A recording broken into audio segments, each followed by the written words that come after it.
मिठे 30 रुपए किलो। 150 दे 5 किलो मिठे 30 रुपए किलो। हरे भरे बागां दे ताज़े मिठे 30 रुपए किलो। साफ ते सुथरे मिठे 30 रुपए किलो। 150 दे 5 किलो मिठे 30 रुपए किलो। ठंडे मिठे 30 रुपए किलो। वधिया मिठे 30 रुपए किलो। हरे भरे बागां दे ताज़े मिठे 30 रुपए किलो। साफ ते सुथरे मिठे 30 रुपए किलो। हरे भरे बागां दे ताज़े मिठे 30 रुपए किलो। 150 दे 5 किलो मिठे। मिठे 30 रुपए किलो। 150 दे 5 किलो मिठे 30 रुपए किलो। हरे भरे बागां दे ताज़े मिठे 30 रुपए किलो। साफ ते सुथरे मिठे 30 रुपए किलो। 150 दे 5 किलो मिठे 30 रुपए किलो। ठंडे मिठे 30 रुपए किलो। वधिया मिठे 30 रुपए किलो। हरे भरे बागां दे ताज़े मिठे 30 रुपए किलो। साफ ते सुथरे मिठे 30 रुपए किलो।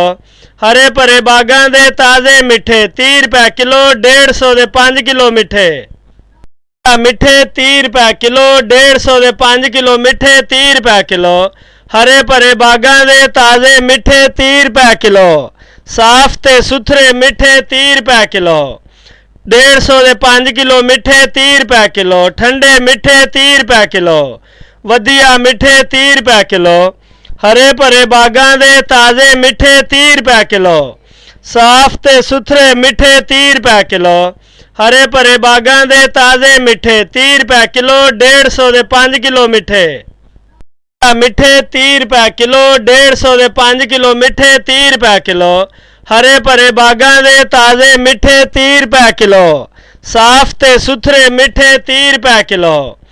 150 दे 5 किलो मिठे 30 रुपए किलो। ठंडे मिठे 30 रुपए किलो। वधिया मिठे 30 रुपए किलो। हरे भरे बागां दे ताज़े मिठे 30 रुपए किलो। साफ ते सुथरे मिठे 30 रुपए किलो। हरे भरे बागां दे ताज़े मिठे 30 रुपए किलो। 150 दे 5 किलो मिठे। मिठे 30 रुपए किलो। 150 दे 5 किलो मिठे 30 रुपए किलो। हरे भरे बागां दे ताज़े मिठे 30 रुपए किलो। साफ ते सुथरे मिठे 30 रुपए किलो। 150 दे 5 किलो मिठे 30 रुपए किलो। ठंडे मिठे 30 रुपए किलो। वधिया मिठे 30 रुपए किलो। हरे भरे बागां दे ताज़े मिठे 30 रुपए किलो। साफ ते सुथरे मिठे 30 रुपए किलो। हरे भरे बागां दे ताज़े मिठे 30 रुपए किलो। 150 दे 5 किलो मिठे। मिठे 30 रुपए किलो। 150 दे 5 किलो मिठे 30 रुपए किलो। हरे भरे बागां दे ताज़े मिठे 30 रुपए किलो। साफ ते सुथरे मिठे 30 रुपए किलो। 150 दे 5 किलो मिठे 30 रुपए किलो। ठंडे मिठे 30 रुपए किलो। वधिया मिठे 30 रुपए किलो।